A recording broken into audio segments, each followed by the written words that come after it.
bago ka mangarap. Kasi kung mangangarap ka, wala kang kasamang Diyos, sino ang bubuo ng pangarap mo? Ha? Bawa, matalino ka. Ay, pangarap ko muna maging engineer. Oh, wala kang Diyos sa buhay. Nagkasakit ka, magiging engineer ka, pag lumpo ka na, mahirap na.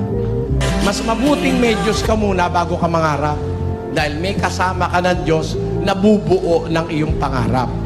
Kaya sabi, hanapin muna ninyo. Yun ang nakasulat sa 6:33. Seek ye first the kingdom and the righteousness of God, and all these things shall be added unto you. Seek ye first. Ang Diyos muna, bago ang anumang bagay.